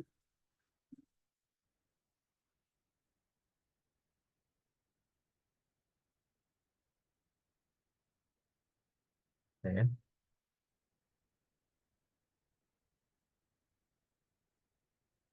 Nah, berapa gamma vibrasinya? Jadi gamma 3N-nya kan adalah 3A1 ditambah A2 ditambah 2B1 ditambah 3B2. B1-nya habis, B2-nya tinggal 1, A1-nya tinggal 1, B1-nya habis. Maka di sini adalah 2A1 ditambah dengan B2. Nah, betul, itu adalah gamma vibrasi. Kita cek sesuai nggak dengan aturan ini, aturan mode vibrasi. Aturan mode vibrasi gimana? Kalau misalnya dia linear, mode vibrasinya 3N minus 5. Kalau dia non-linear, dia 3N minus 6. Nah, ingat ya, kalau misalnya kita punya H2O berarti 3 kali 3 dikurangi 9. 3 ya. Nah, kita lihat di sini ada di 3. 2 ditambah satu. Nanti sesuai di situ. Oke, pertanyaannya, itu kan mode vibrasi total ya. Bagaimana dengan mode vibrasi yang stretching?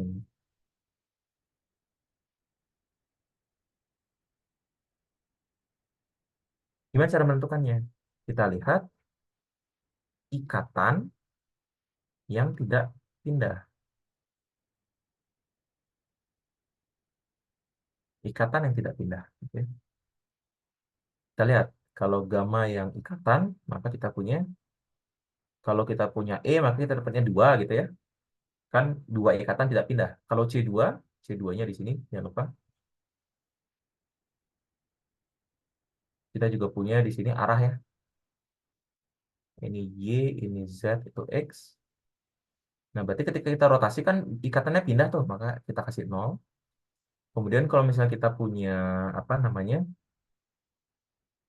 kita punya Z, sorry, kok Z, sigma XZ, berarti kan eh, pindah juga, jadi 0 juga. Terus kalau sigma YZ, dia diam ya, jadi 2. Nah, ini kita bisa reduksi lagi nih, reduksi lagi. Nanti akan dapatnya gamma ikatannya sama dengan A1 ditambah dengan B2. Nah, maka ini adalah vibrasi stretching di H2O.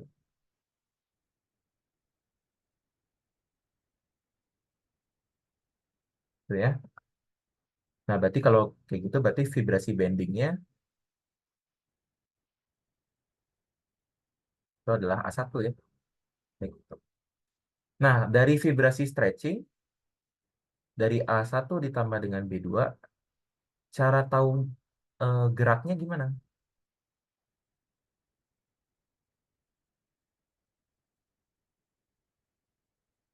Nah, cara tahu geraknya bagaimana?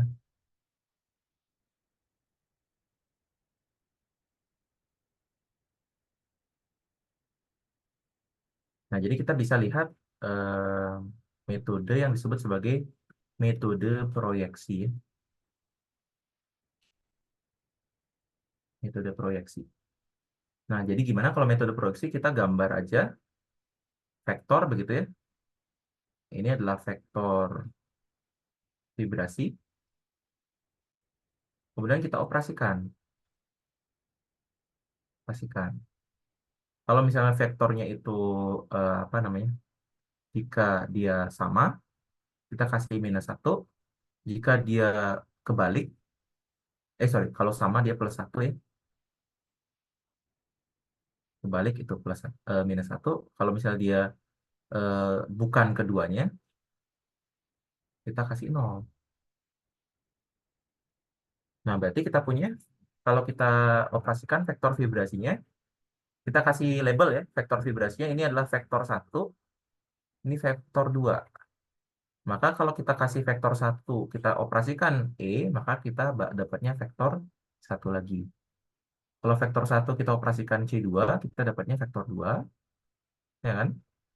Kalau kita punya vektor 1 dioperasikan sigma XZ, kita dapatnya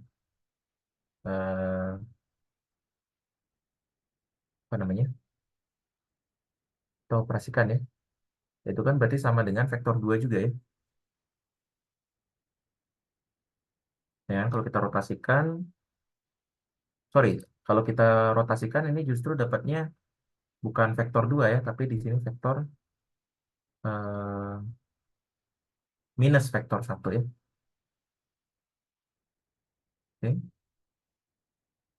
Kenapa? Karena kalau kita lihat ini vektor 1-nya kan arahnya ke situ ya.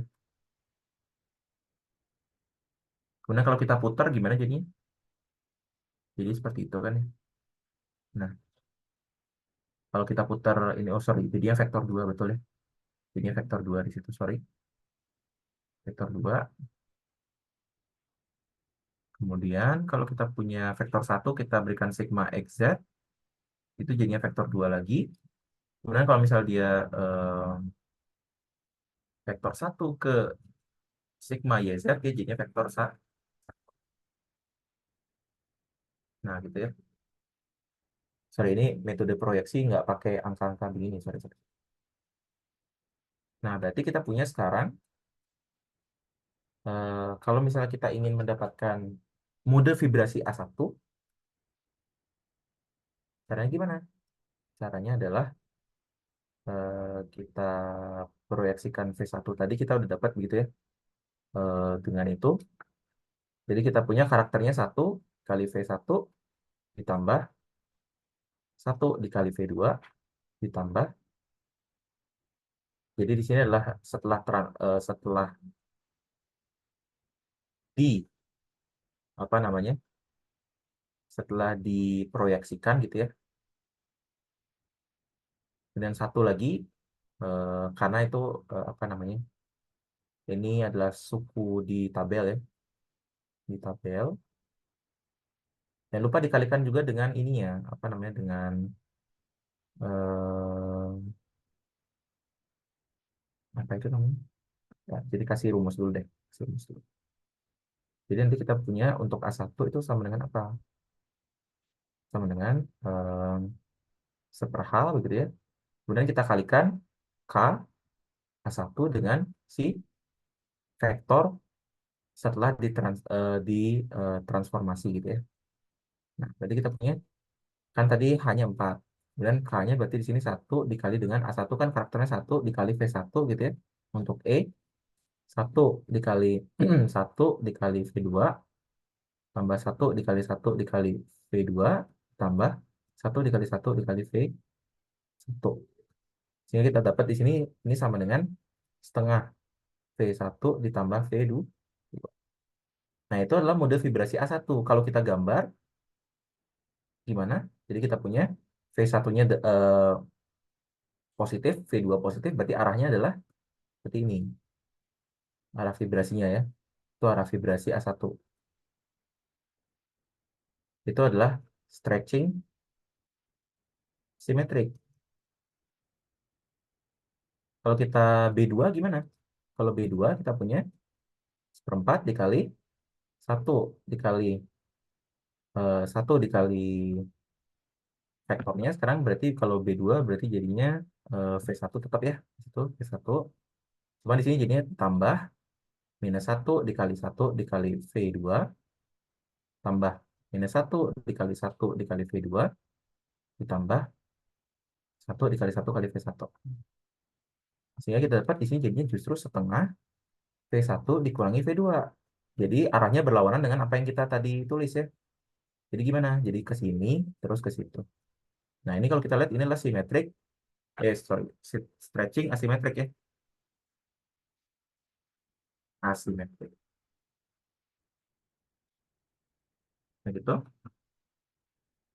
Jadi kita bisa lagi-lagi apa yang kita lakukan dari tadi, kita menggunakan teori grup untuk menentukan mode vibrasi ya.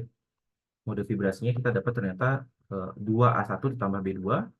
Kemudian kita bisa tentukan dari situ yang mana yang mode vibrasi stretching, ternyata A1 ditambah B2. Terus mode stretchingnya itu arahnya seperti apa? Ternyata A1 itu simetrik, B2 itu asimetrik. Begitu ya. Nah, yang bending itu nggak dibahas di kelas, tapi nggak keluar biasanya. Seperti itu. Nah, kita juga bisa menentukan apakah mode vibrasi itu aktif, aktif IR atau Raman, gitu ya. Nah, jadi kalau misalnya dia aktif IR, itu jika ada karakter linear, karakter atau fungsi linear ya. Kita balik lagi, coba kita lihat grup titiknya.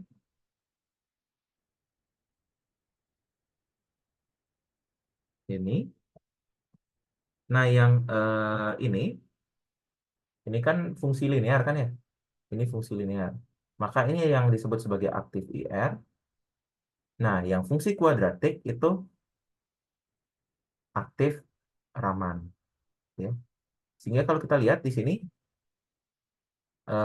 A1, 2A1 itu adalah aktif IR dan Raman. B2 itu aktif IR dan Raman juga ya. Jadi kedua-duanya kebetulan aktif IR dan Raman di sini.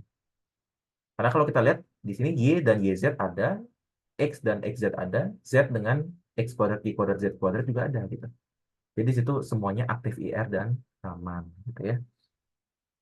Nah, begitu kira-kira kita bisa menentukan seperti itu. Kemudian kita lihat bagaimana cara untuk mengkonstruksi MO dengan teori grup. Ambil lagi contoh yang sederhana aja, yaitu adalah H2O ya. Nah, H2O itu kita bisa bagi jadi dua, yaitu atom pusat dan ligan H2. Gitu ya. Jadi kita pisah gitu ya, ini H2O, kita pisah menjadi apa? O dan ligan H gitu ya. Nah, kita kalau di sini bulat gitu ya. Nah, gitu. Sehingga kita bisa lihat gitu ya, lihat secara simetri secara terpisah.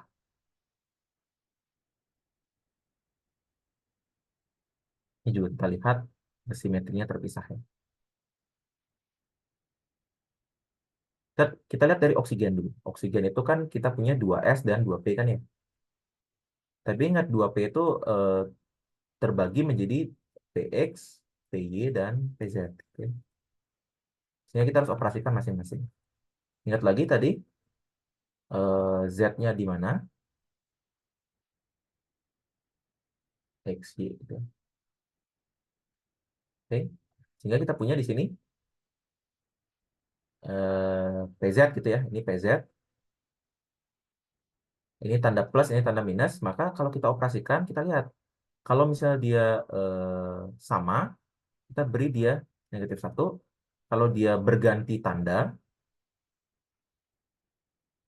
sorry ini +1, ini -1. Kalau misalnya tidak keduanya, kita kasih nilai 0. Ya. Nah, berarti kalau kita operasikan ini gamma PZ ya. Kalau kita operasikan dengan E misalnya, ya kan nggak berubah jadi 1. Operasikan C2 juga nggak berubah 1. Operasikan sigma XZ nggak berubah juga 1. YZ juga nggak berubah jadi 1. Nah, ini nggak perlu direduksi ya karena dia sederhana, maka kita dapatnya A1 di sini untuk PZ. Gimana dengan gamma PX? Gamma PX kita punya ketika di nggak ngapa-ngapain 1, kemudian ketika dirotasi dia berubah kan ya, kebalik jadi -1. Kemudian ketika dia direfleksi terhadap bidang XZ dia nggak berubah 1, kalau YZ dia berubah -1. Sehingga kita dapat ini adalah B1. Yang terakhir gamma PY kita punya 1 karena dia nggak berubah, kemudian dirotasi berubah -1, direfleksi terhadap bidang XZ berubah juga -1, tapi kalau YZ dia 1. Maka ini adalah B2. Kalau orbital S gimana? Orbital S kan bulat doang ya. Ini orbital S gitu ya. Jadi mau diapa-apain satu semua. Ini berarti A1. Nah, begitu. Gimana dengan ligan H2-nya? Sama juga ya. Kita lakukan em, operasi simetri untuk ligan. Tapi sekarang kita lihat apakah ada orbital yang pindah begitu ya. Kalau untuk ligan. Tadi di sini kita lihat gamma untuk ligan. Kita punya eh, apa namanya? Dia nggak berubah ya. Jadi kita punya dua orbital yang nggak berubah. Jadi kalau misalnya dia pindah, kita kasih nilai 0. Kalau misalnya dia tetap, kita kasih nilai 1. Gitu ya. Kemudian kalau kita operasi C2, kita dapat 0. Kalau di sigma XZ, kita dapat 0 juga karena dia dicerminkan. Karena sigma YZ dia di bidang, maka kita dapat dua orbital yang berubah. Tadi kita udah dekomposisi ini. Hasilnya adalah A1 ditambah B2. Ya. Nah, gimana cara tahunya eh, fasa dari orbital ini? Kita coba ya. Misalkan aja fasanya di sini positif gitu di sini, sama-sama positif, sama-sama positif gitu ya. Kita misalkan aja ini misal gitu ya. Atau jangan gitu ya, jangan apa namanya, jangan pakai misalkan positif itu. Kita bilang aja ini adalah satu S, satu atau psi satu boleh ya, psi satu biar membedakan aja. Cuman ini psi dua gitu. Nah kita lakukan proyeksi. Kalau misalnya psi satu kita lakukan E, maka kita dapat psi satu lagi kan ya, dia nggak berubah. Kalau psi satu kita operasikan psi dua, maka kita dapat psi dua karena dia diputar ya. Psi satu dengan sigma XZ, kita dapat psi dua lagi. Yang terakhir, psi satu dioperasikan dengan sigma YZ, kita dapat psi satu lagi karena dia nggak berubah ya. Sehingga kita punya lagi-lagi A1 berarti gimana? Satu ditambah seperempat ya, seperempat gitu ya. Dikali satu dikali satu dikali psi satu. Jadi ini tadi yang setelah ditransformasi ya. Kemudian satu ditambah dikali satu dikali psi dua, tambah satu dikali satu dikali psi dua, tambah satu dikali satu dikali psi satu. Sehingga kita dapatnya di sini adalah setengah psi satu ditambah psi dua. Yang mana ini adalah sefasa kan ya. Atau kalau kita gambar jadinya seperti ini.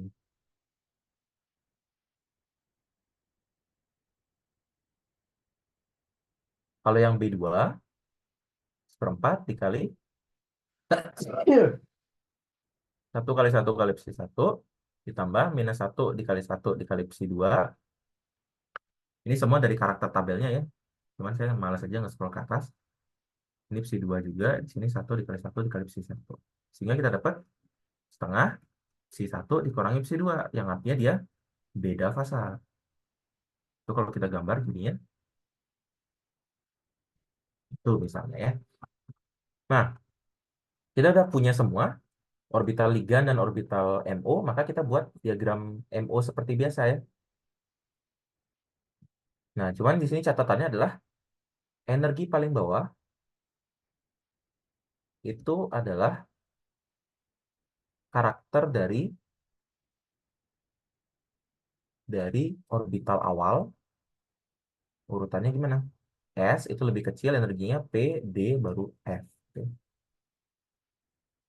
begitu. Nah, jadi kita punya, kemudian saya itu orbital yang berinteraksi jika simetrinya sama. Nah, jadi kita tadi punya, apa namanya, ini energi begitu ya. Tadi kita punya 2S di sini, tapi kita kan udah ngitung ya, itu jadi A1. Biasanya pakai huruf kecil gitu ya. Kemudian kita punya P, kita punya A1 ditambah B1 ditambah B2. Kemudian ligannya kita punya, kita di O begitu ya. Kemudian di sini adalah ligannya. Kita punya tadi A1 ditambah B2. Nah, karena yang berinteraksi di sini adalah yang karakternya sama, maka kita punya A1 paling bawah ya. Karena dia berasal dari orbital S. Kemudian kita punya B2 setelah itu. Kemudian kita punya A1 ya di sini. Di mana dia akan naik sedikit gitu ya. A1. Kemudian B1 di sini karena dia nggak punya teman, maka dia akan eh, nggak berubah energinya ya. Nah, seperti itu. Jadi saya turunkan dulu ini. Kayaknya kejauhan ya, jadi dikasih ke atas sedikit. Tuh, kita ulang dari awal.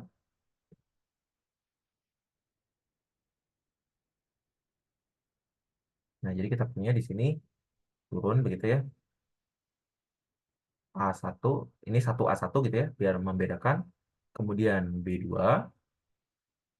satu B2. Kemudian di sini ada satu B1. Kemudian energi di sini ada A1 yang naik ya. Yang karena di sini ada dua A1, cuman satu pasang doang yang bisa berinteraksi, satunya lagi dia akan naik sedikit energinya. Jadi ini dua A1. Kemudian di sini yang lebih dekat energinya adalah B2, maka di sini adalah 2B2. Yang terakhir adalah 3A1. Gitu ya. Nah, jadi urutannya kira-kira seperti apa? Urutannya Kalau kita isi dengan elektron satu a satu dua, satu b dua dua, jadi ini artinya diisi oleh dua elektron. Kemudian satu b satu dua. Nah, jangan lupa oksigen kan elektron satu 2 3 4 5 6 1 2. Di sini hidrogen cuma keisi 2 ya. Jadi kita punya 6 total 8 elektron. Berarti kita cuma mengisi sampai 2a1 ya. 2a1 2. Kemudian satu b satu anti bonding 0. Kok satu b satu anti bonding? 2b1 anti bonding. Sorry, bukan 2b1 ya. 2b2 ya. Kemudian 3a1 anti bonding 0. Nah, ini adalah pengisian elektron. Seperti itu. Itu adalah teori representasi. Contohnya dalam membentuk MO ya. Ada lebih banyak contoh kasus-kasus yang menarik, cuman itu sebenarnya sudah dibahas di kelas ya. Jadi silakan dibaca catatannya. Oke, mungkin segitu dulu untuk hari ini, karena udah jam 6 juga.